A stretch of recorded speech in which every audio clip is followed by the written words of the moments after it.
আসসালামু আলাইকুম প্রিয় শিক্ষার্থীরা, তোমরা কেমন আছো? আমি আশা করি ভালো আছো। আজকে আমরা যশোর বোর্ড 2025 টেক কোয়েশনটা আজকে সমাধান করে দেব। দেখো, একটা টেক কোয়েশন সমাধান করার মাধ্যমে মানে প্র্যাকটিস করার মাধ্যমে অনেক কিছু শেখা যায়। সো আজকে আমরা শুরু করতেছি।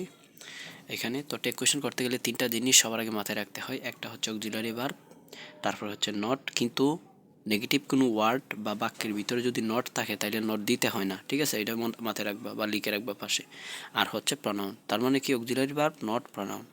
অক্সিলারি ভার্ব যদি থাকে তাহলে সেই অক্সিলারি ভার্ব নিবা, আর যদি অক্সিলারি ভার্ব না থাকে তাহলে টেন্স অনুসারে ডো, ডিড, ডাস নিবা। প্রেজেন্ট ইনডিফিনিট হলে ডো এবং ডাস, আর ফার্স্ট ইনডিফিনিট হলে ডিড নিতে হয়, ঠিক আছে? তাহলে এখানে দেখো, নোবডি ট্রাস্ট এ লায়ার, কেউ একজন মিথ্যাবাদীকে বিশ্বাস করে না। নোবডি, এভরিবডি, সামবডি সব কিছুর প্রনাউন হয় হচ্ছে দে, তাহলে এখানে আমরা দে নিলাম প্রনাউন। কিন্তু এটা হচ্ছে ট্রাস্ট, সাবজেক্ট প্লাস ভার্বের ওয়ান মানে এসিএস আছে থার্ড পারসন হওয়ার কারণে এখানে প্রেজেন্ট ইনডিফিনিট, যেহেতু অক্সিলারি ভার্ব নয়, প্রেজেন্ট ইনডিফিনিট হলে ডো এবং ডাজ নিমু। এখানের মধ্যে মানে এসিএস থাকার কারণে যাওয়ার কথা কিন্তু ডাস, বাট এখানে এই যে দে এর প্রনাউন হচ্ছে প্লোরাল। তাহলে এই ডো এবং ডাস যেহেতু একই টেন্সের, প্রেজেন্ট টেন্সের, ডো এবং ডাস যেহেতু একই টেন্সের, এখানে এটা যেহেতু প্লোরাল, আমরা ডো এবং ডাজের মধ্যে ডো হচ্ছে প্লোরাল আর ডাজ হচ্ছে সিঙ্গুলার, তাহলে আমরা ডো নিতে হবে এখানে। তাহলে ডো দে, নট হবে না, কারণ নেগেটিভ হলে নট দিতে হয় না, ঠিক আছে? ওকে, নবীর একটা নেগেটিভ শব্দ, তাহলে ডো দে। তারপর a liar has to lead a miserable life, তাইলে হ্যাজ অক্সিলারি ভার্ব পাইছি আমরা, হ্যাজ নট, এটা আরেকভাবে করা যায় ডাজ নট, বাট আমরা সহজ অক্সিলারি ভার্ব যেহেতু পাইছি, অক্সিলারি ভার্ব পাইছি আগে নেওয়া যায়। হ্যাজ নট অক্সিলারি ভার্ব, তারপর নট দিলাম, নট সংক্ষিপ্ত আকার দিতে হবে। এ লায়ার একজন মিথ্যাবাদী, তাহলে একজন মিথ্যাবাদী এটা কমন নাউনের প্রনাউন সবসময় হি হয়।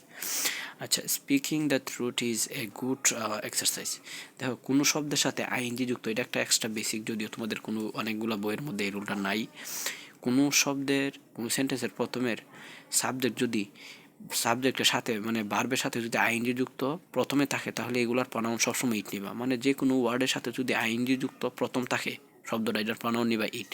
তাহলে এখানে অক্সিলারি ভার্ব আছে ইজ, তারপরে নিলা সংক্ষিপ্ত আকারে অক্সিলারি ভার্বের পরে নট, আর এই যে এটার প্রনাউন আইএনজি যুক্ত ওয়ার্ড সাবজেক্টের জায়গায় বসলে এটার প্রনাউন সবসময় ইট নিতে হয়। ক্লিয়ার? আচ্ছা, তারপরে দেখুন,